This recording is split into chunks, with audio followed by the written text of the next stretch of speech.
la vie est bien faite. Il faut pas l'oublier. Le problème, c'est qu'on perd confiance. Et on oublie que l'univers est parfait. C'est pas moi qui vais vous le dire. Il y a plein de scientifiques qui l'ont écrit. Si on changeait juste une petite constante au millionième près d'une seule des constantes universelles, l'univers s'effondrerait. Et comment on peut arriver à une telle précision au niveau de l'horloge universelle? Et en disant que notre monde est imparfait. L'univers est parfait, mais notre monde à nous est imparfait. C'est juste que nous n'avons pas les bonnes lunettes pour lire le réel.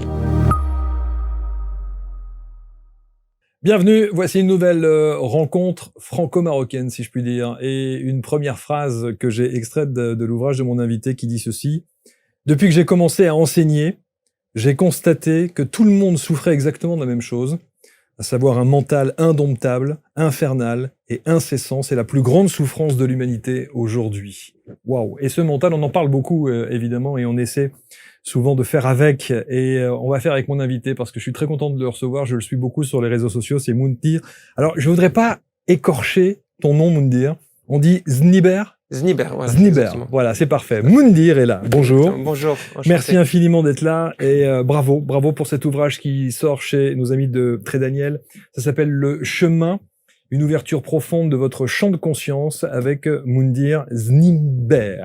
Ou juste Moundir, c'est Moundir, ça ira plus simple parce que si à chaque fois je commence à accrocher. Non, Moundir, voilà. C'est Alors, je suis content qu'on puisse te voir parce que je disais que tu es franco-marocain. Oui, tout à fait. Et que tu es assez rarement de passage à Paris. Pour l'instant. Pour l'instant. Je vais faire des efforts. Mais la promo du livre va sans doute inciter à. Et j'apprends. Alors, est-ce que tu es un alim? Alors, moi, honnêtement, je ne me colle aucune étiquette. Oui. Les gens me collent des étiquettes parce que quelquefois c'est plus facile. Moi, en tout cas, je me considère juste être un citoyen de l'univers, tout simplement, et de faire ce que je dois faire en toute humilité et apporter ce que je peux apporter durant ma vie. Donc, j'ai aucune considération d'être un alim. Expliquons ce qu'est un alim. Donc, ce que je disais dans le livre, c'est que à l'époque, dans l'empire arabo-musulman, qui nous a donné quelque part la dernière époque d'ère de lumière contemporaine, donc je parle du 12e, 13e et 14e siècle en Andalousie, un homme de science se devait d'être un homme de connaissances à 360 degrés. C'est-à-dire qu'il ne pouvait pas aborder les mathématiques sans avoir des connaissances d'astrologie, sans avoir des connaissances en biologie, sans être poète. Et ça, c'est très important, parce que la poésie est centrale. Si on n'a pas un esprit de poète, on ne peut pas avoir cette subtilité, cette créativité en abordant les différentes sciences.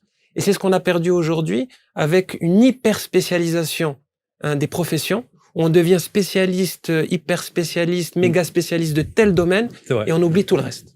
Et dans cette hyper-spécialisation, on n'a aucune idée de comment l'univers fonctionne.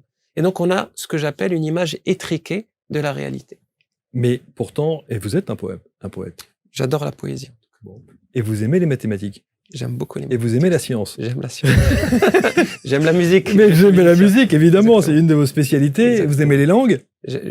Je suis amoureux de la vie. Bon, vous êtes un alim. Voilà, très bien. Non, mais c'est le seul mot que je connais en terre d'islam. Bon, alors je me suis dit, bon, allons-y. On va dire que c'est un alim. Et c'est un honneur pour le coup de dire à quelqu'un que c'est un alim. En tout cas, ce n'est même plus utilisé. C'est vrai, on n'utilise plus. On n'utilise même plus ce mot-là. C'est les anciens temps. Bon. En tout cas, merci d'être là parce que est-ce que vous êtes avant tout un enseignant spirituel ou avant tout un entrepreneur? Écoutez, je suis les deux et je suis aussi musicien. En tout cas, j'adore, je suis imprégné de musique et je compose beaucoup de musique. Je suis poète et je suis surtout un être humain. Voilà. C'est ça le plus important. Qui expérimente. Qui expérimente et l'être humain, il, quelque part, incarne toutes ces facettes-là. En tout cas, il les a à l'intérieur de lui. Et moi, j'ai eu une conscience assez jeune de ces facettes-là. Je les ai décelées en moi et ce que j'essaie de faire, c'est de nourrir chacune. Et quelquefois, j'en nourris plus l'une que l'autre. Donc, je reviens. Et là, peut-être, j'ai fait un peu trop d'entrepreneuriat. Il faudrait que je m'occupe un peu plus de mes amis. Parce que la vie sociale et l'amitié, ça compte. Et quand on fait beaucoup de choses, on oublie. C'est vrai. On est trop occupé. Ou à un moment, on ne donne pas assez de temps à sa famille. La vie familiale, c'est important. Oui, bien sûr. L'art, c'est important. Si on n'a pas des périodes où on laisse place à sa créativité, où on se met dans une forme d'ouverture pour créer, ça manque aussi. La méditation sur la vie, passer du temps avec soi-même. Tout ça, ce sont, si vous voulez, des facettes pour moi que j'essaye, je ne vais pas mentir à l'auditoire, parce que je suis loin de la perfection, que j'essaie de remplir avec difficulté. En tout cas, je m'y attelle. Bon, et plutôt bien, parce que si j'en juge, évidemment, par votre présence sur les réseaux sociaux, les réactions, tous les gens qui vous suivent, et lorsque vous faites justement des week-ends ou des séminaires en immersion, des choses comme ça, il y a des retours extraordinaires. Oui, il y a des très bons partages. Il y a des transformations. Il y a des transformations, il y a des transformations. Je vais pas vous mentir non plus, je sais pas comment ça marche. Voilà. Mais c'est ça le côté autodidacte, parce que vous êtes autodidacte, c'est ce que vous dites. Je n'ai aucune idée. Ouais, c'est ça. Et je mentirais si je dirais que c'est parce que j'ai fait tel son avec tel gong et que tel mot a déclenché tel état. Non. Je ne sais pas. Tout ce que je sais, c'est que je partage avec le cœur et que je suis dans une forme de canalisation, d'ouverture, de partage sincère. Et c'est ce partage-là et cette énergie-là qui peut-être amène cette transformation. Et puis n'oublions pas l'énergie du groupe. Quand vous avez des cœurs sincères, l'égrégore, c'est sûr. Les cœurs sincères qui sont là avec un objectif et une intention sincère, ça ne fait que amplifier. Et force est à constater que même quelquefois sur des séances justes, parce que j'adore la sonothérapie, donc j'ai été DJ, je joue de la guitare, je chante, je veux dire j'ai touché à beaucoup de styles musicaux, mais disons qu'aujourd'hui je performe plutôt en tant que sonothérapeute, et en 1h30, quelquefois je témoigne de guérisons spectaculaires, juste en 1h30. Avec les gongs. Avec les gongs. Les gens partent dans une forme presque de NDE, je dirais. Une transe. C'est une transe, mais une transe avec un endormissement profond. C'est une sorte d'hypnogonie très profonde. On rentre presque dans le delta si on arrive à mesurer les fréquences du cerveau à ce moment-là. Et le fait de rentrer dans ces fréquences basses et de rentrer dans ce repos et cette relaxation profonde, ça guérit. Vous avez un rêve, une ambition, un projet qui vous tient à cœur, mais il vous manque ce petit quelque chose pour le transformer en réalité. Vous manquez de confiance, de structure, de méthode. C'est que vous êtes en train de vivre un blocage. Ok, c'est ce que vous êtes en train de vivre. Je vais vous aider à le lever, ce blocage. Ma conférence immersive sur le mindset est là pour ça. Transformer votre manière de penser, de ressentir et d'agir. Peu importe le projet qui vous trotte dans la tête, vous repartirez avec un mental d'acier prêt à franchir toutes les étapes. C'est pour ça qu'on appelle ça une conférence immersive. Vous découvrirez des stratégies éprouvées pour éliminer les doutes, gérer vos peurs et booster votre confiance. On parlera neurosciences appliquées à votre vie pour que vous deveniez une version plus forte, plus déterminée et beaucoup plus audacieuse de vous-même. Attention, les places sont limitées et se remplissent très rapidement. Si vous voulez vraiment vivre ce changement, réservez dès maintenant et assurez-vous de participer à cet événement qui pourrait peut-être être l'un des plus grands déclics de votre vie. Je passerai dans des villes comme Lyon, Marseille, Bordeaux, Rennes. Les premiers seront les plus chanceux. Je vais pas souvent en province, donc venez me voir, venez partager, on va échanger, bref, on va kiffer ensemble. J'ai hâte de vous rencontrer. En tout cas, sachez qu'on vous aime beaucoup en France. Merci beaucoup. J'ai eu connaissance de votre histoire, de votre parcours de vie avec une chanteuse française que vous devez aussi connaître, qui s'appelle Liane Folly. Ah oui, tout à fait. Et Liane Folly, la chanteuse, m'a dit « Quoi ? Tu n'as pas encore reçu Moundir ? Nom de Dieu, il faut rectifier ça tout de suite !» Alors, évidemment, le prétexte, c'est aussi le livre, bien sûr. Et le fait que vous soyez là aujourd'hui à Paris. 6 ans, vous dites que vous avez eu l'éveil de conscience à 6 ans. Oui, parce que je m'en rappelle. Que s'est-il passé ? En fait, c'est un moment de... C'est vrai que j'en ai jamais parlé dans une interview, donc ça va être la première fois. Je n'ai pas l'habitude de parler de moi. Donc ça va être ça pendant 1 heure, on parle de vous quand même. Écoutez, c'est nouveau pour moi. Parce que c'est vrai, vous avez du mal à parler de vous ? Non, c'est pas un exercice auquel je me livre. Je reste assez discret sur ma vie, sur ma vie personnelle en général. Mes entreprises, il n'y a pas de souci. Mais en tout cas, non, mais ce qui explique le fait que vous soyez ce que vous êtes aujourd'hui, c'est parce qu'il y a eu aussi ça. Oui, tout à fait. Disons que d'abord, j'ai eu la chance de m'incarner dans une famille avec des parents très éveillés, très passionnés de spiritualité, et surtout déjà dans un mouvement spirituel assez développé, dont je ne pourrais pas citer l'origine ni par discrétion. Et du coup, je me suis retrouvé à participer à des veillées spirituelles très jeunes. Et j'ai un souvenir à 6 ans d'un moment de transe où j'étais dans une forme de transe rituelle, debout, et où j'ai eu une conscience très très forte de mon âme et une expérience de diffraction à l'infini. Wow. C'est comme si mon esprit s'étendait à l'infini et explosait, implosait en même temps en une infinité de particules. C'est ce qu'on appelle le grand tout ? Je sais pas. Ouais. J'ai aucune idée. En tout cas, cet événement m'a marqué au fer chaud, parce que d'ailleurs, j'ai quelque part essayé de retrouver cet état par la musique. Avec toutes les musiques que j'ai composées, les événements que j'ai organisés, c'est toujours retrouver cet état de transe où quelque part, et j'en parle dans les livres, dans le soufisme, on en parle avec le fana, c'est la goutte d'eau qui rejoint l'océan. C'est un peu cet être individuel quelque part qui goûte à son aspect cosmique, éternel, infini, etc. Donc c'est des états très durs à décrire. Et donc cette première expérience a été un tournant important. Et puis tout de suite, j'ai consacré ma vie en fait à cette recherche. Donc à 7 ans, pendant 7-8 ans, pendant que les enfants jouaient à la cour de récré, moi j'étais dans les livres de mon père et de ma mère, en train d'étudier l'univers, de poser plein de questions, de comprendre comment les galaxies fonctionnaient. Et puis mon obsession, c'était de comprendre les religions. J'étais obsédé par ça, très très jeune. Et d'ailleurs, j'en ai fait un mémoire à l'école pratique des hautes études, entre le soufisme et le bouddhisme des anciens. Et il y avait une forme de curiosité effrénée à comprendre l'origine des religions. Pourquoi est-ce que tous ces prophètes nous exposent des messages différents alors que j'avais l'intuition qu'ils étaient touchés par la même grâce et la même énergie? Incroyable que vous me disiez ça. J'étais dans une discussion il y a quelques jours de cela, je me disais, et d'ailleurs avec Mo qui réalise l'émission, et je lui disais, tu te rends compte quand même, on parle d'un Dieu, oui, tout à fait. Et il y a 40 dérivés. Exactement. 40, vous êtes gentil. Évidemment, c'est une expression, mais c'est incroyable. Oui, oui, tout à fait. Et donc moi, c'est un sujet qui me taraudait, qui me mettait mal à l'aise. C'est-à-dire que j'étais dans une sorte de recherche, et comme moi, j'étais d'éducation musulmane, et avec quelquefois des discours assez durs par rapport aux autres. Et c'est quelque chose que j'avais aucune satisfaction de ce qu'on me donnait. Et donc, j'ai beaucoup, beaucoup creusé dans les religions. C'était vraiment, en revenant de l'école, je passais mon temps à étudier les religions. Évidemment, la question, c'est de savoir, est-ce que vous avez eu des éléments de réponse suite à ces recherches? Bien sûr, j'ai eu des éléments de réponse très importants. Un moment déclencheur, parce que j'ai beaucoup étudié l'Égypte antique. À l'époque, c'est Christian Jacques, ses premiers livres, qui a vulgarisé. J'ai lu tous ses livres, j'avais entre 10 et 12 ans.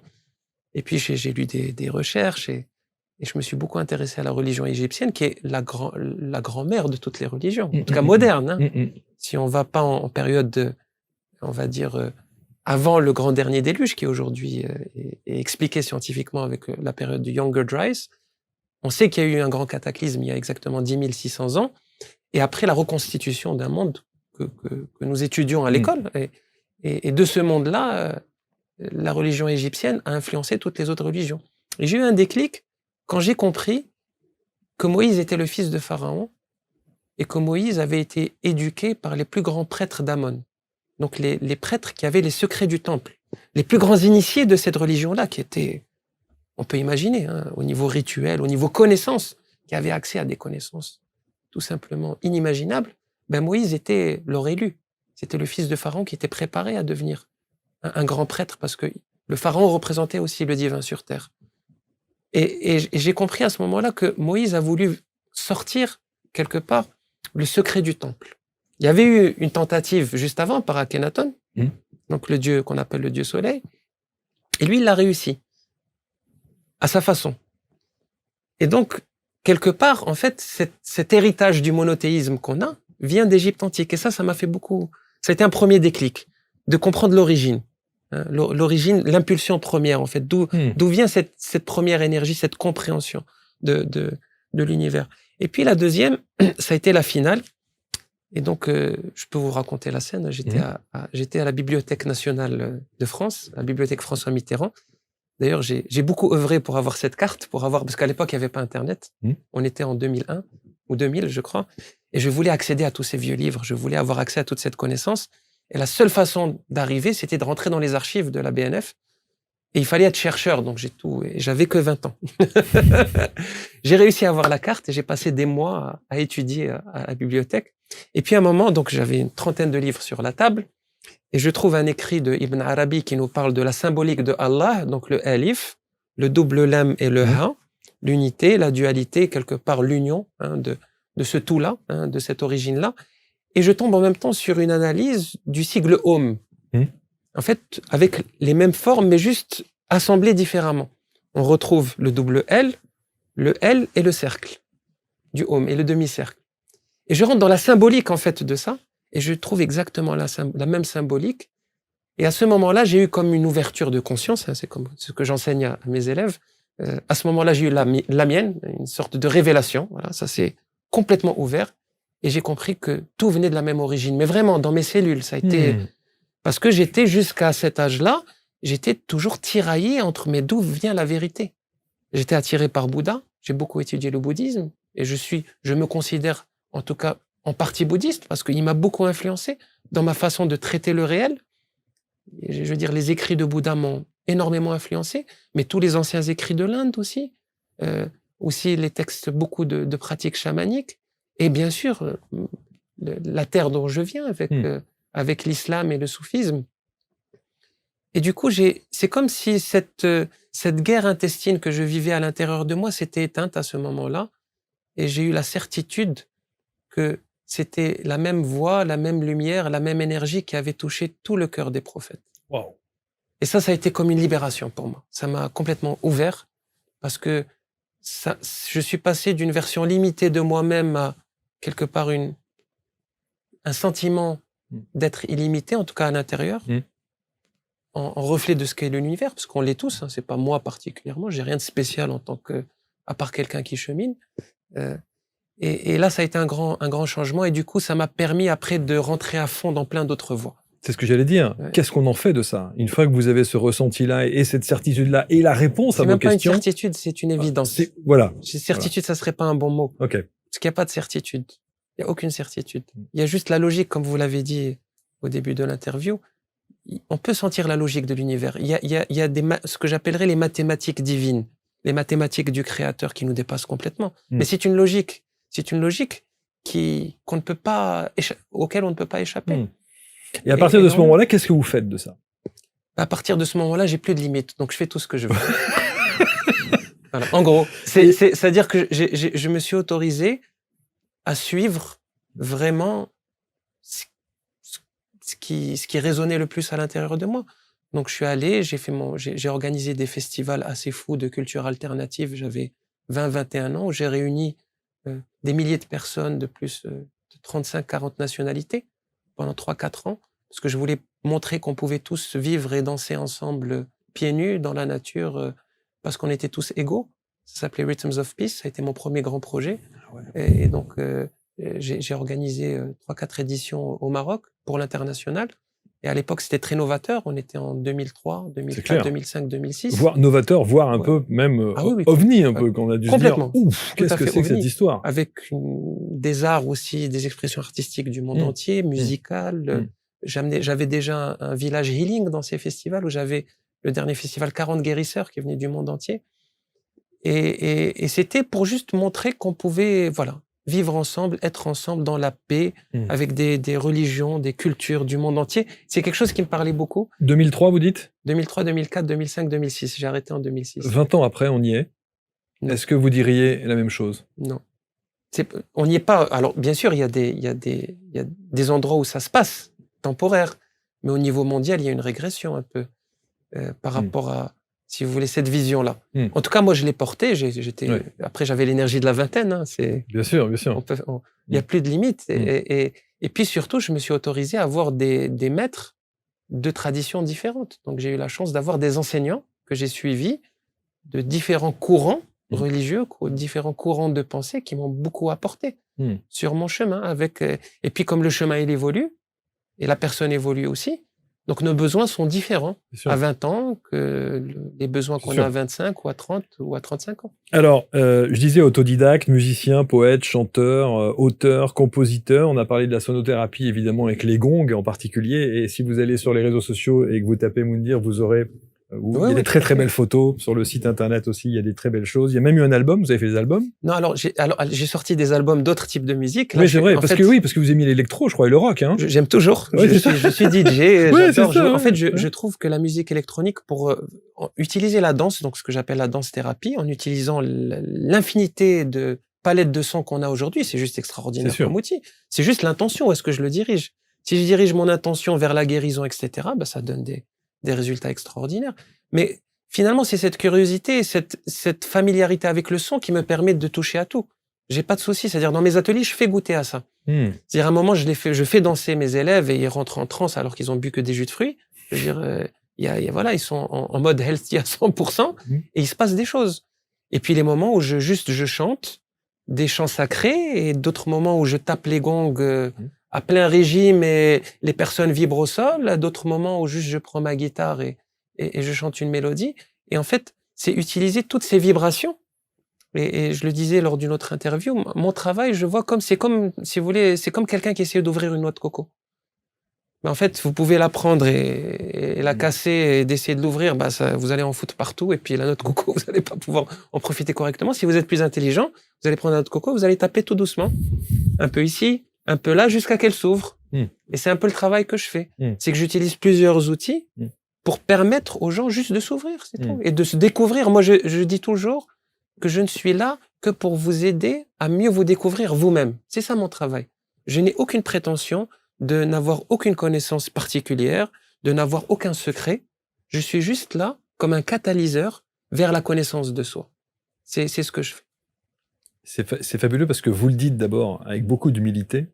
Et en plus, quand on voit les résultats, quand on voit l'enseignement que vous préconisez et que vous donnez, quand on voit vos élèves et les retours, c'est quand même incroyable. Et vous savez qu'en France, on aime particulièrement rentrer les gens dans des cases. Oui, tout à fait. On aime ça, hein. Bon.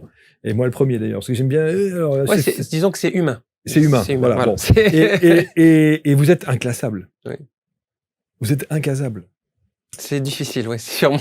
Parce que il y a évidemment, alors on se dit, voilà, c'est un enseignant spirituel, Moundir, voilà, parfait, effectivement, il suit son petit bonhomme de chemin, son éveil, il n'y a pas de souci, on a compris. Sauf que Moundir fait autre chose aussi, c'est que vous êtes aussi un entrepreneur. Oui, alors c'est plutôt 80% de ma vie. On est bien d'accord. Voilà, mais alors que sur les réseaux sociaux, évidemment, non, je ne vous parlez pas. beaucoup plus. Non, je ne parle pas de ma profession. Ouais. Parce que en fait, j'ai commencé cette activité juste tout simplement pour contribuer au bien-être des autres. Donc, en parlant de ce que je fais dans l'énergie, je considère pas que je vais, contribuer au bien-être des personnes qui m'écoutent. Donc, je reste assez discret sur mon travail. Et puis, je travaille. Mais vous en parlez dans le livre, hein? Oui, j'en parle un petit peu. J'en consacre un peu un chapitre en fait à la fin, juste pour dire qu'est-ce que j'en fais, parce que je pense que aussi tous à l'intérieur de nous, on a ce besoin de contribuer. Faut pas se mentir. On a tous envie quelque part au fond de nous-mêmes de contribuer pour un meilleur monde. Alors, cette voix, elle est plus ou moins éteinte chez certains. Ça ne veut pas dire qu'elle n'existe pas. Et chez d'autres, elle est plus, on va dire, active. Mais elle est en chacun de nous. Parce que c'est une des natures premières de l'être humain. C'est de se mettre au service. C'est juste qu'on ignore cette nature-là. Autant ce discours, on l'entend, il est beau, il est magnifique. Et parfois, quand on voit la teneur de notre monde aujourd'hui, on se dit, on a l'impression d'aller parfois à l'inverse de ce que vous dites. Oui. Mais en fait, on peut voir ce phénomène que vous décrivez, c'est comme un chaudron alchimique. C'est un moment, il faut il faut amener le plomb à haute température dans un chaudron. Donc il y a des bulles, ça pue, il y a des produits chimiques qui sortent, ça sent pas bon. C'est ce qui se passe en ce moment. Mais on oublie que le résultat, c'est de recueillir le nectar, c'est d'arriver à l'alchimie ultime et d'obtenir la pierre philosophale. C'est ce qui est en train de se passer. Et on est dans ce moment où le chaudron est en train de bouillir sur Terre. On le sent. Ça travaille partout. C'est juste que nous n'avons pas assez de recul par rapport à cette intelligence qui opère au niveau universel. On n'a pas assez de recul. Donc on juge. On va dire oui, c'est pas bien ce qui se passe. Mais qu'est-ce qu'on en sait? Ni vous, ni moi, avons le recul nécessaire pour comprendre le plan du divin ou le plan de l'univers. Sachant que les cycles sont très longs. Donc si j'observais un peu l'humanité sur une échelle plutôt cosmique, je dirais qu'on est à l'adolescence de l'humanité sur Terre et que c'est le moment où il y a tous les boutons qui poussent. On est en pleine crise existentielle. C'est violent, on se tape dessus, etc. On est à ce moment-là sur Terre. Avant d'arriver à une civilisation plus équilibrée, plus juste, plus développée. Et regardez, je disais, récemment, j'ai changé de position par rapport à l'énergie libre, parce que c'est un sujet qui revient souvent. Parce qu'on sait qu'il y a des inventeurs depuis 30-40 ans qui ont peut-être découvert comment arriver à l'énergie libre ou la fusion froide, ou il y a plusieurs technologies. Et je dirais que l'univers est bien fait parce que, imaginez, aujourd'hui, si on avait accès à l'énergie libre, qu'est-ce qu'on en ferait? On détruirait le monde encore plus vite. Donc en fait, ce serait juste un vecteur d'accélération à creuser notre propre tombe. Pour avoir l'énergie libre, il faut avoir aussi l'esprit libre et arriver aussi à un niveau de connaissance et de civilisation qui va permettre d'utiliser l'énergie libre sagement. Et on n'y est pas du tout. On n'y est pas du tout. Donc en fait, la technologie aussi avance, si vous voulez, avec le niveau de conscience. Et c'est le niveau de confiance qui permet, si vous voulez, d'amorcer certains sauts quantiques en termes scientifiques, en termes de découverte, en termes d'avancée. Parce que sinon, on serait déjà autodétruit depuis longtemps. Donc, la vie est bien faite. Il faut pas l'oublier. Le problème, c'est qu'on perd confiance. Et on oublie que l'univers est parfait. C'est pas moi qui vais vous le dire. Il y a plein de scientifiques qui l'ont écrit. Si on changeait juste une petite constante au millionième près d'une seule des constantes universelles, l'univers s'effondrerait. Et comment on peut arriver à une telle précision au niveau de l'horloge universelle? Et en disant que notre monde est imparfait. L'univers est parfait, mais notre monde à nous est imparfait. C'est juste que nous n'avons pas les bonnes lunettes pour lire le réel. Donc c'est là où il faut de l'humilité, il faut de la sagesse, il faut un peu de recul. Et vous pensez avoir ces lunettes? En tout cas, j'essaye. Je m'efforce. Je n'ai aucune idée de c'est ce que je ressens. En tout cas, j'essaye de prendre du recul dans mes analyses, c'est ce que je partage dans mon livre. Donc je prends les grands sujets en fait existentiels que l'humanité se pose et j'essaie d'amener une vision avec plus de recul. Hein. Si on prend le sujet de la réincarnation, par exemple, c'est un sujet qui intéresse beaucoup de personnes, et on se rend compte que, en tout cas moi, en étudiant et en passant du temps à méditer dessus, j'ai constaté qu'en fait, dans l'histoire de l'humanité, il y avait toujours une toute petite partie infime de la population qui se posait ces questions-là. Et que, quelque part, si on arrivait vraiment à établir un pourcentage, on serait peut-être à 0,5% de la population qui chemine vraiment, et 99,5% de la population qui est plutôt endormie. Mais c'est une loi, en fait. Elle n'est pas là par hasard. C'est que nous-mêmes, peut-être, nous avons été endormis pendant des milliers et des milliers de vies. Avant d'arriver à s'éveiller, peut-être. Je dis peut-être, moi je n'ai pas la vérité. Donc si aujourd'hui une personne s'éveille plus ou moins à l'existence, à la réalité de l'univers, à sa place dans l'univers, au pourquoi de la vie, etc., et que ça devient essentiel sur son propre chemin, c'est peut-être qu'elle a dormi pendant longtemps. Parce que cet endormissement était nécessaire avant l'éveil. C'était la période de sombre qui était nécessaire pour que l'éveil puisse arriver à maturité. Et une fois qu'on prend cette distance-là, on ne peut plus juger les autres. On va avoir de la compassion pour tous ceux qui dorment. Et souvent, dans cette sphère un peu New Age spirituelle, on est plutôt en train de juger. Ah, regardez toutes ces personnes qui sont dans l'inconscience, etc. Non, elles sont pas dans l'inconscience, elles suivent leur rythme. Et si je prends ma casquette de musicien, je dirais que chaque âme suit un rythme particulier. C'est pas parce que ton rythme est plus lent que le mien que moi je suis meilleur que toi. Non. On peut aimer de la musique lente et on peut aimer de la musique rapide. Est-ce qu'une musique à 30 BPM de méditation est moins bien que du hard rock à 180? Non, c'est différent. Tout simplement. Il n'y a pas de jugement à avoir. La vie est faite de rythmes différents. Donc chacun son rythme. Et du coup, c'est cette distance dont on a besoin pour tout simplement naviguer dans le monde avec plus de respect, d'acceptation de l'autre, d'acceptation de toutes les formes d'expression du divin. Parce qu'il ne faut pas oublier, si le divin est le tout, c'est lui qui s'exprime en chacun de nous. Donc même cette personne que je déteste le plus au monde, c'est le divin qui me parle à ce moment-là.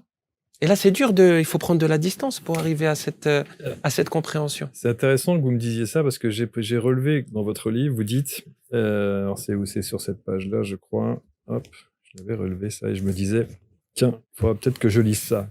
Le fameux merci. Vous dites, merci pour ces difficultés, merci pour la personne qui me fait du mal, merci pour le patron qui me déteste, merci à tous ces petits tyrans de ma vie qui m'ont aidé à grandir. Merci pour tout cela, parce que cela me vient pas d'eux, ça vient de vous, c'est-à-dire nous, les lecteurs.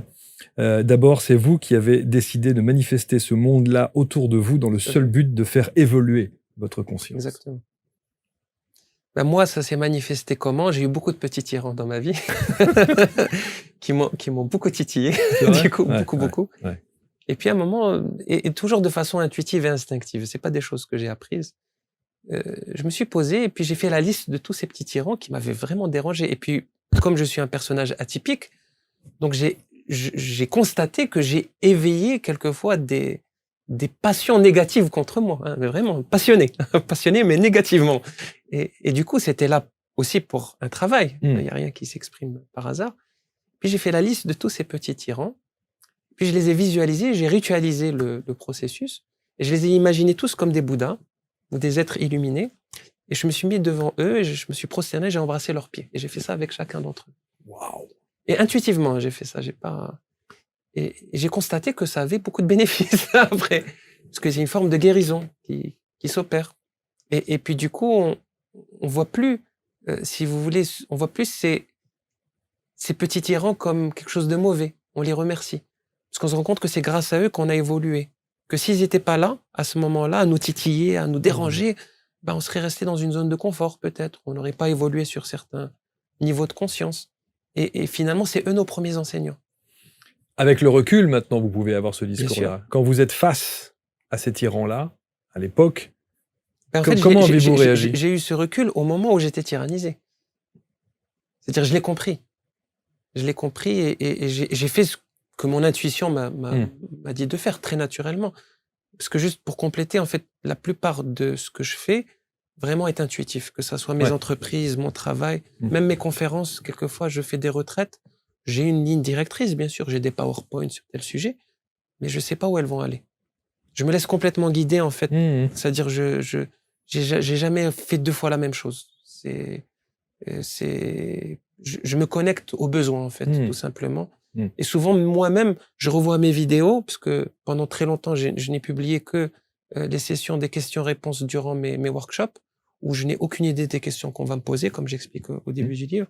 Puis les réponses, elles arrivent. Et moi-même, je me regarde, je me dis, putain, je vais mettre du temps avant de comprendre ce que j'ai dit. Il faut que j'y médite. Il faut que je réfléchisse. Je vais repasser 2 fois. Il faut que je médite sur mes paroles. Mais vraiment, je me dis, waouh, et même des poésies que j'ai écrites, je suis là, mais Moundir, tu vas mettre des vies à intégrer ce que tu as écrit. Quand on sort de la canalisation et on revient à notre humanité première, toute simple, on se dit, mais comment je vais faire, en fait, pour intégrer ce que j'ai écrit? C'est tellement énorme.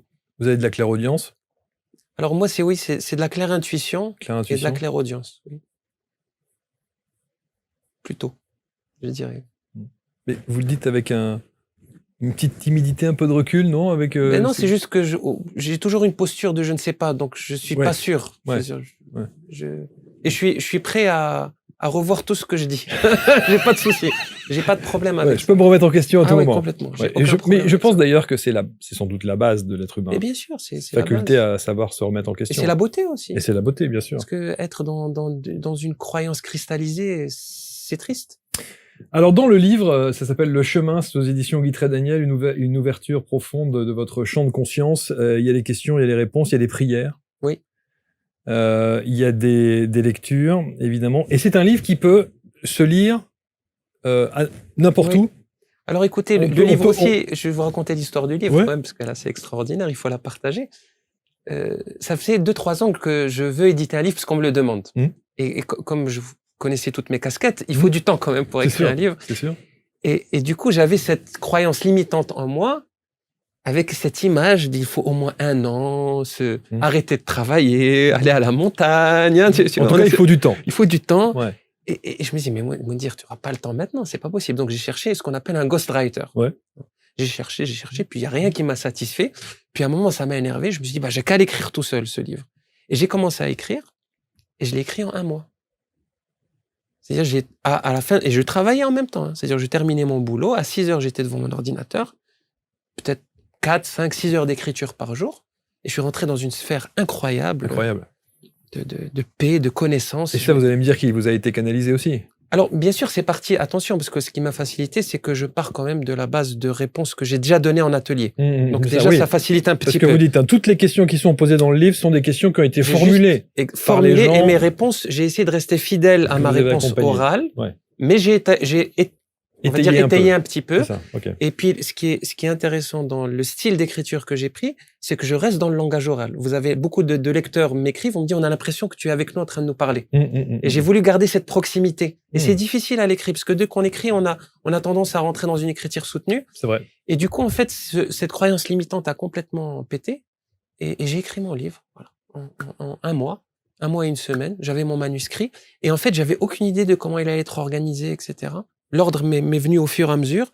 Puis j'ai mis ces pensées. Je me suis dit, c'est bien d'agrémenter en fait 32 chapitres d'une pensée par chapitre, qui est soi-même un livre, en fait, parce qu'on peut rester sur une pensée et Mmh. méditer dessus. Mmh. Donc, vous pouvez ouvrir le livre et tomber sur une des 32 pensées, et cette pensée, elle peut vous donner une réponse pour la journée. Il y a aussi des pratiques, des méditations que je partage avant chaque section. Donc, je me suis dit, aujourd'hui, il faut revoir le livre différemment, parce que aussi, on est dans un monde où tout va plus vite, où on a besoin on va dire, de revoir le monde, aussi le principe même de lire différemment. Donc, c'est un mélange, on peut le voir comme un tarot qu'on ouvre, et puis on a une réponse. On peut le lire du début à la fin. On peut juste chercher une réponse à une question, et puis s'arrêter, et revenir 1 an après. C'est vraiment libre, en fait, c'est ça. Et puis, je vois plein de gens l'utiliser différemment, mais moi, j'aime bien dire, et c'est ce qui revient souvent de mes lecteurs, c'est que ça devient un bon compagnon de chemin. Il est sorti au Maroc? Oui, alors je suis en train de le distribuer au Maroc, c'est ouais. tout récent, Ouais. et puis dans d'autres pays. Et ce qui me fait plaisir, c'est de voir que le livre accompagne. C'est un livre qu'on garde, c'est pas un livre juste qu'on lit et qu'on ferme, c'est plutôt un livre qu'on garde à côté de soi pour avoir des réponses quand on en a besoin. Alors, juste 2-3 exemples, parce que le contenu quand même est fascinant. Moi, j'aime beaucoup. Il y a différents chapitres. Il y a le corps, le choix, le chemin, l'évolution, la science. Et alors, vous dites par exemple pour le corps. Le corps, vous dites il y a les 5 clés, écoutez bien, qui changeront notre vie. Oui, tout à fait. Ce que vous appelez la loi de l'intégration. Exactement. Et vous dites, donc, les 5 clés, on peut les donner. Oui, bien sûr, oui, avec plaisir. Oui. Voir, entendre, comprendre, réaliser et intégrer, et mettre en pratique. Mettre en pratique. C'est pour ça que je vous disais hors antenne, c'est du bon sens. En fait. Oui, c'est du bon sens, tout à fait. Oui. Rien de plus. Complètement. Voilà. Mais juste, ces principes-là m'ont été livrés par un enseignant qui m'a beaucoup accompagné dans ma vie et que je rejoins complètement dans cette...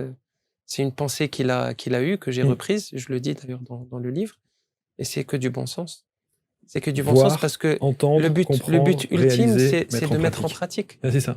La connaissance, elle devient que connaissance dans les cellules, elle s'intègre, elle devient une réelle connaissance que quand elle est mise en pratique. Sauf que pour mettre en pratique, il faut voir, il faut entendre, il faut comprendre. C'est un processus. Ouais, c'est ça.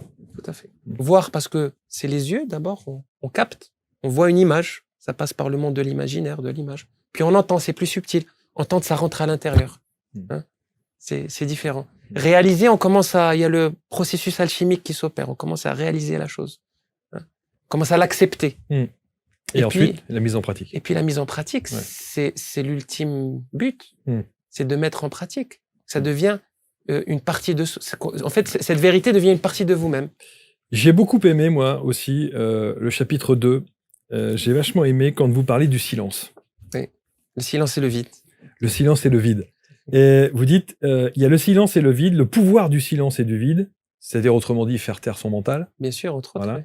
Et entre faire et ne rien faire. Et ne rien faire.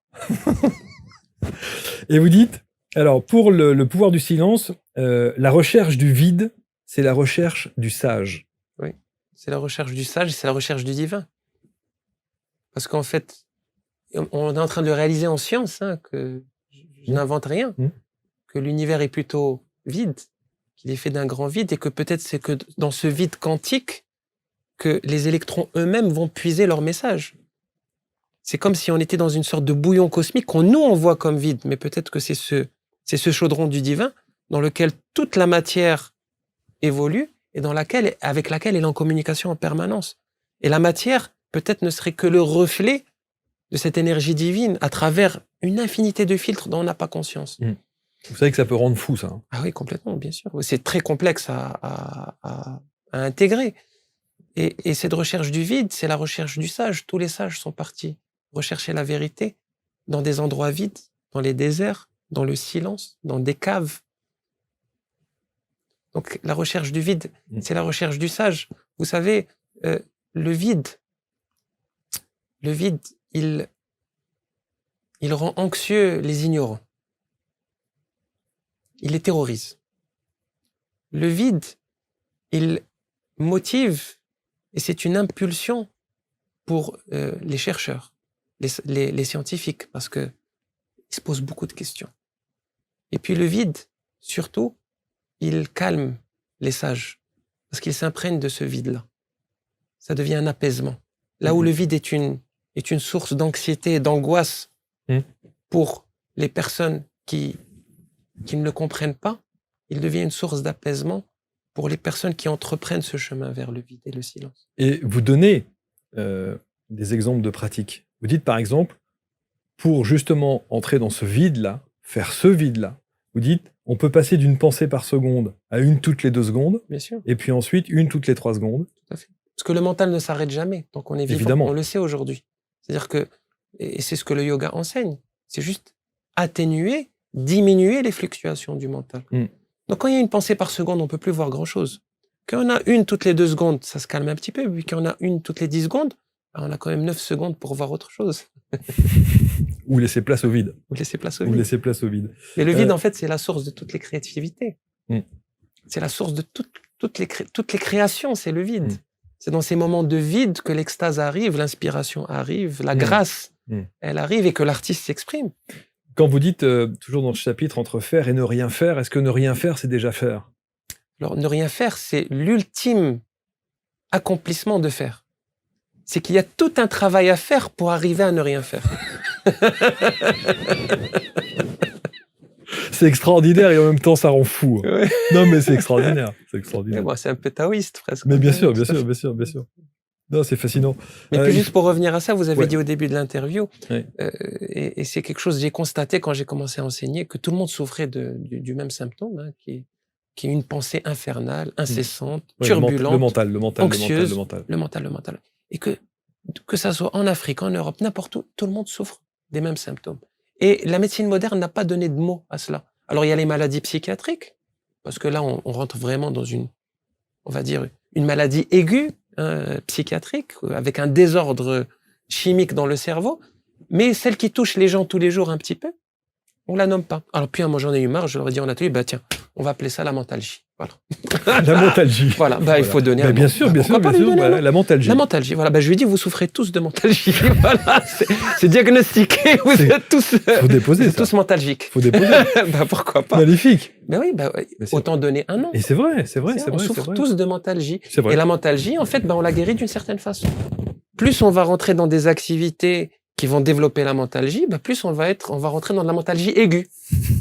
Plus on va aller vers la nature, vers se retirer un petit peu, vers du silence, ben, on va diminuer un peu les symptômes de la mentalgie en soi. C'est exactement ça. Je trouve ça, c'est extraordinaire. Et c'est pour ça que quand je disais que vous êtes aussi un vulgarisateur, et ça c'est important de pouvoir aussi expliquer des choses qui sont parfois complètement irrationnelles. Et Oui, on peut, complètement, c'est- oui. c'est- En on fait, a- les gens sont dépassés alors qu'ils ont les outils à l'intérieur d'eux Mm. pour intégrer ces vérités-là. Mm. Mais justement, comme nous avons toujours eu une élite assez égotique c'est vrai. de savoir et de science et de connaissances, et qui ne se donne pas la peine de se dire peut-être que ces vérités elles appartiennent à tous, et qu'on pourrait peut-être les partager avec plus d'amour et de sincérité. En fait, Mm. c'est juste de l'amour. Mm. Si on met plus d'amour dans ce partage, Mm. ben on arrive à simplifier. Moundir, il y a un chapitre que j'ai vachement aimé aussi qui s'appelle l'évolution, Mm. où vous Évolution parlez de la l'âme. conscience. Oui. Ça peut m'énerver. Oui, je comprends. Parce que vous posez une question qui dit où se trouve l'âme dans le corps. Oui, tout à fait. Ça peut m'énerver. Mais complètement. Parce que les gens qui nous regardent, parce que l'âme, on se dit, bon, ben voilà, Bien sûr, l'âme, bien sûr. voilà, bon.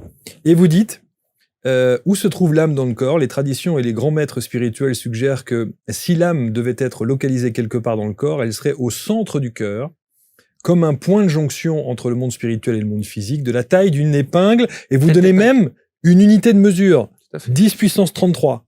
En fait, alors j'ai bien dit, si elle, hein, Si, elle, voilà, j'ai bien dit, si. si elle devait, hein, Ouais. c'est-à-dire que je Ouais. suppose, hein, Ouais, ce ouais. n'est pas une certitude du tout.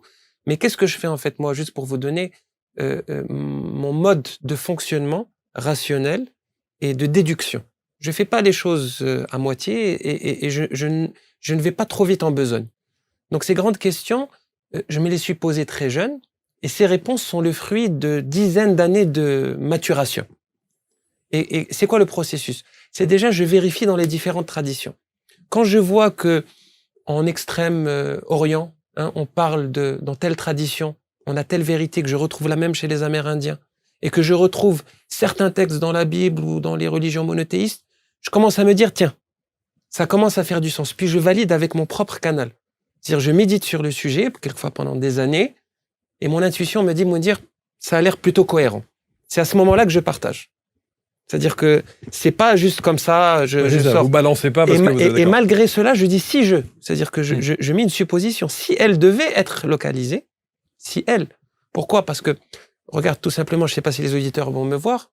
Donc, disons que je m'appelle Moundir. Si je me présente à quelqu'un qui parle pas ma langue, je vais pas lui dire je m'appelle Moundir. Qu'est-ce que je vais faire? Dire, Bien sûr. je m'appelle Moundir. Et on le voit bien dans toutes les traditions, qu'est-ce qu'on fait? Pour dire bonjour, on met pas la main là. Donc, il y a quand même une suggestion, même du corps, qui peut-être nous dit que peut-être ton identité profonde, elle est plutôt là. Pourquoi est-ce que je ferais pas ça? Pourquoi pas? Je pourrais dire je suis dans les faces. Bien sûr. Et donc, on retrouve en fait le même schéma, le même intelligence du corps dans toutes les traditions du monde. On met les deux mains jointes, la main comme ça. On met toujours les mains sur le cœur. Qu'est-ce que ça nous dit sur nous-mêmes? Ça porte à la réflexion. Donc, je vous dis, et en accumulant, en fait, si vous voulez, cette logique, avec aussi des personnes, des prophètes, des sages, des maîtres spirituels que je respecte beaucoup, qui nous parlent plus ou moins, j'arrive à mes propres conclusions. Et comme j'ai l'intuition, et c'est pas moi qui le dis, c'est les lois hermétiques du Kybalion, qui sont, on va dire, des vérités spirituelles sur l'univers. Et le premier principe, c'est la correspondance. C'est tout ce qui est en haut et correspond à ce qui est en bas, et tout ce qui est en bas est en image à ce qui est en haut. Donc, on est tous, quelque part, à l'image aussi de l'univers. Et on retrouve ces correspondances. Et moi, je m'amuse à retrouver ces correspondances souvent. Entre un amas galactique, par exemple, le nombre d'étoiles dans cet amas galactique et le nombre de cellules qu'on a dans le corps. On va trouver des ressemblances assez incroyables. Peut-être que aussi la transition entre ces mondes spirituels et ce monde matériel, c'est comme une forme de trou noir. Et le Big Bang est une forme de trou noir. 10 puissance moins 26 cm. Est-ce qu'on peut se l'imaginer? C'est une donnée scientifique. 10 puissance 33. 33, moins 33. C'est quand même 33 zéros après la première virgule. On n'est pas dans le microscopique, on est dans l'infinitésimal, quoi. Et du coup, c'est ce que mon intuition me dit. Peut-être que l'âme, elle serait dans une forme de trou noir dans le cœur, comme une sorte de jonction entre notre identité profonde spirituelle et le monde physique. Et entre les deux, la seule chose que je peux vous dire, c'est qu'il y a une infinité de filtres. Parce que le divin est infini. L'univers est infini. La seule chose dont je suis presque, et je dirais presque sûr, sur tout ce que je raconte et tout ce que je peux partager, c'est l'infini. Ça peut me rendre fou, vous savez. Ça peut me rendre fou. Sur la science, oui. J'ai relevé, page 184, vous dites « La science moderne n'a pas encore pris en compte toutes les dimensions positives, ou possibles en tout cas de l'univers. Elle se limite à la dimension observable, tout à fait, qui ne représente que 0,1% du spectre lumineux dans la réalité. » C'est bien de l'écrire parce que souvent, on fait face, et nous aussi, de temps en temps, à quelques détracteurs, mais ça fait bien partie du lot, et notamment qui se prétendent être scientifiques. Et donc, pour tous les scientifiques cartésiens zététiques, c'est de dire, si ça n'est pas prouvé, si ça n'est pas vérifié, ça n'existe pas. C'est bien d'écrire ça. Écoutez, c'est aussi de la logique, et c'est pas que le spectre lumineux, c'est le spectre auditif aussi. Nos oreilles sont bien pauvres. Alors c'est un peu mieux que les yeux, parce qu'on est 10 fois mieux à peu près, parce que le vrai chiffre c'est 0,01% du spectre lumineux, et on est à 0,1% du spectre auditif, dans ce qu'on capte. C'est-à-dire, imaginez toutes les symphonies qui se passent autour de nous, mais on les capte pas. Peut-être que l'univers fait de la musique, c'est sûr. Chaque planète, elle génère des sons. Les baleines communiquent sur 0,1 Hz. Et on a découvert que 0,1 Hz, c'était le langage entre les neurones du cœur et les neurones du cerveau. Pour que le cœur et le cerveau rentrent en cohérence. Ça, c'est scientifique. C'est la même fréquence auquel les baleines communiquent. Et 0,1 Hz, c'est pas audible. On est très très loin de notre audition. Donc moi, je pense qu'il faut qu'on revienne quand même à beaucoup d'humilité par rapport à notre propre interface. Et c'est ça la vraie spiritualité. C'est de comprendre que notre interface est très très limitée par rapport au réel.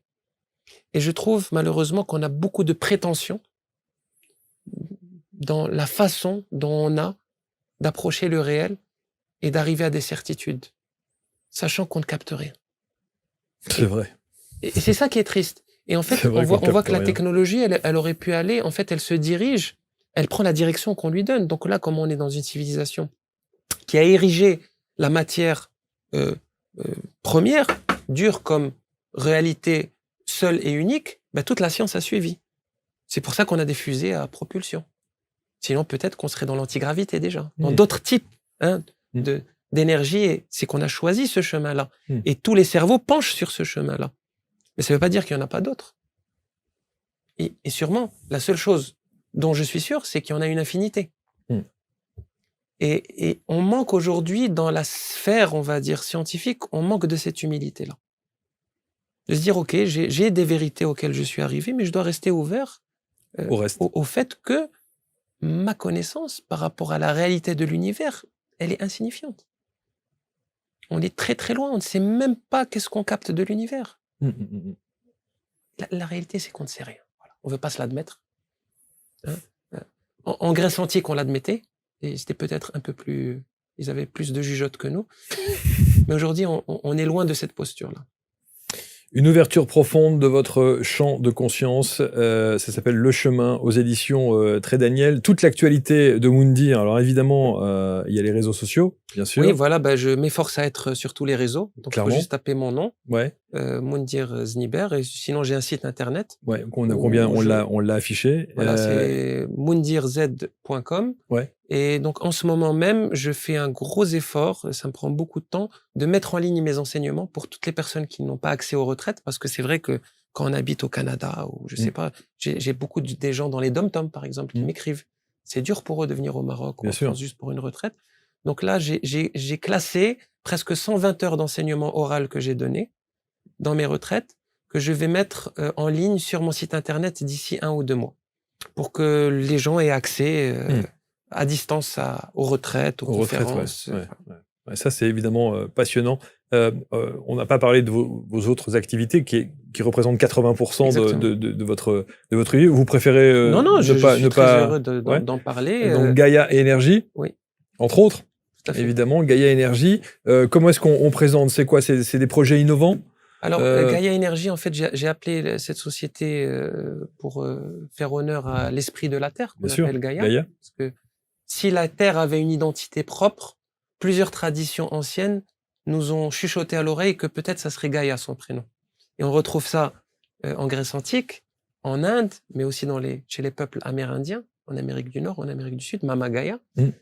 Donc voilà, en l'honneur de cette terre qui moi-même me touche, parce que voilà, je me sens appartenir corps et âme à la nature, et la nature sauvage m'a touché très très jeune et me touche énormément aujourd'hui. Je me ressource en elle. Il n'y a que quand je suis au milieu de la nature que je me sens moi-même, vraiment loin de tout, souvent seul, où je me sens complètement lié à l'univers, lié à ma propre réalité. Donc je voulais lui faire honneur, et donc j'ai appelé la société Gaïa Énergie, donc toutes les énergies que la Terre pouvait nous offrir. Donc l'énergie éolienne, l'énergie solaire, l'énergie géothermique, aujourd'hui l'hydrogène vert, qu'on peut produire à partir des énergies renouvelables. Et en fait, ma première vision était une sorte de bascule dans la force géopolitique au niveau de l'énergie, où certains pays, historiquement, ont dominé les énergies conventionnelles, comme le Moyen-Orient, l'extrême Occident, avec la Russie, et d'autres pays qui, de leurs ressources énergétiques en sous-sol, se sont imposés comme des puissances énergétiques. J'ai eu l'intuition d'un nouveau monde où les pays qui n'avaient pas cette richesse sous le sous-sol, mais qui avaient d'autres richesses, pourraient aussi devenir des puissances énergétiques dans le futur. Le Maroc fait partie de ces pays. C'est ce que j'allais vous dire. Voilà, on a des réservoirs de vent et qui sont des couloirs de vent terrestres qui sont juste exceptionnels, et aussi une irradiation solaire qui est très forte. Et donc, j'ai vu le Maroc comme une possible solution alternative aux enjeux énergétiques de l'Europe. Jusqu'à transformer des déserts en oasis. Exactement. En oasis d'énergie, mais aussi... Parce que quand on a l'énergie, on peut tout faire. Bien sûr. Voilà. Avec l'énergie, on peut faire du dessalement, on peut faire de l'agriculture, on peut faire de l'agro-industrie. Et dans les déserts marocains, vous avez déjà transformé des choses? Non, pas encore, mais c'est une vision qui arrive avec les premiers projets d'hydrogène qui seront, on va dire, l'ossature. Mais il faut qu'il y ait un marché pour cela. Donc, c'est une énergie plus chère. Ça va prendre du temps. Je m'accroche. Je m'accroche à cette vision-là parce que, pareil, c'est une vision que j'ai eue en canalisation, voilà, que je devais faire ça. C'est un métier difficile parce que je suis Je travaille avec des gouvernements, Eh avec des politiciens, avec les grandes multinationales de l'énergie, avec les grands financiers, les grandes banques. Ils n'ont pas souvent le même langage, pas les mêmes intérêts.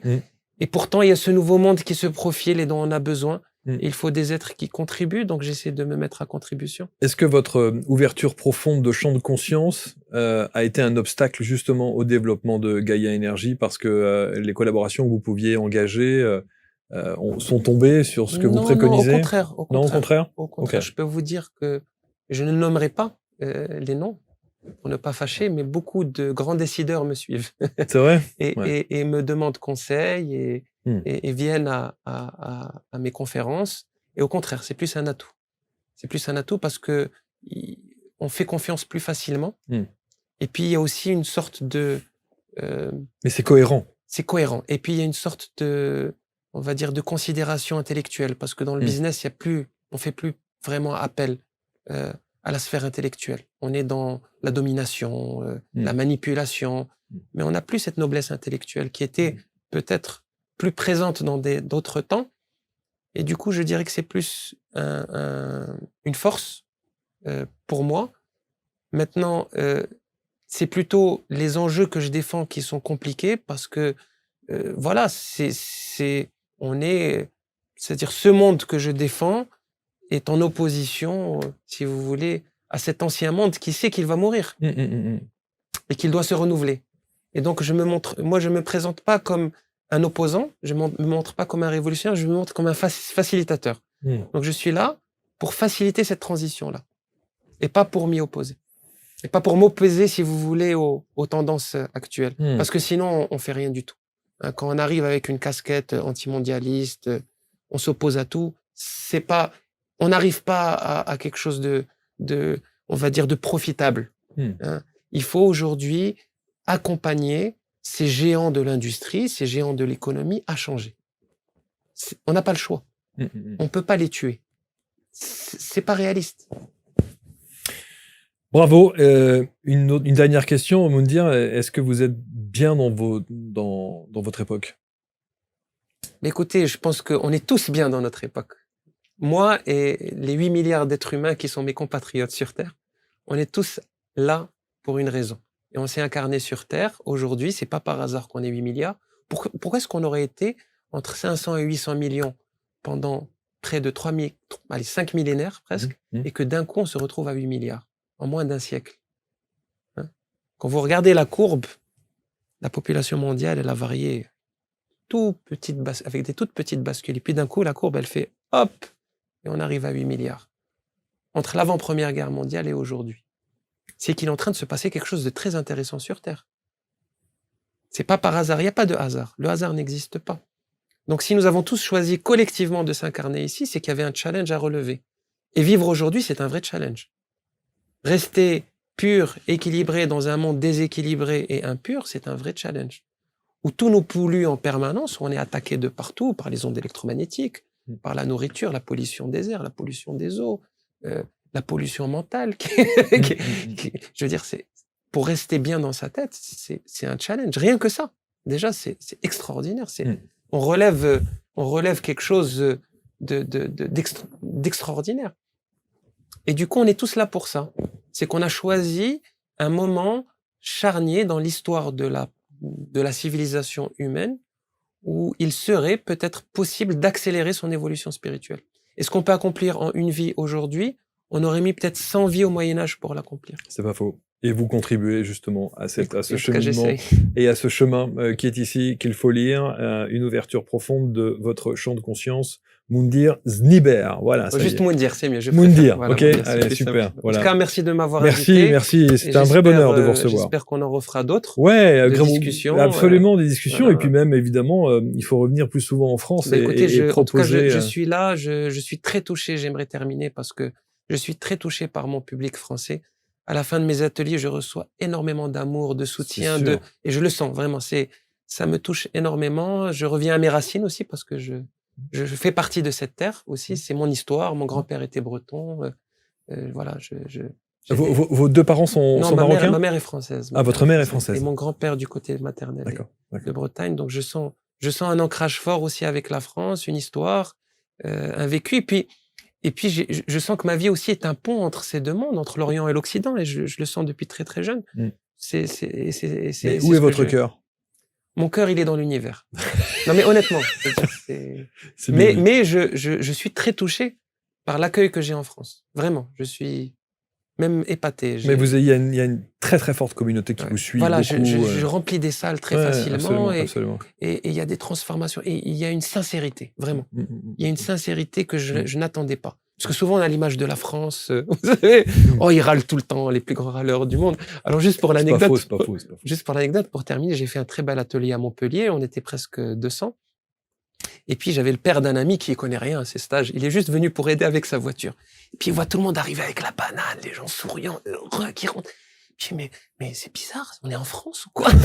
Ça se passe pas comme ça chez nous. Tout le monde est heureux, tout le monde veut partager, tout le monde est... Et c'est vrai, et on vit des journées, mais comme sur un nuage, comme si on appartenait à un autre monde. Ah, c'est magnifique. Alors que, et c'est beau. Hein, et on en a bien besoin en plus.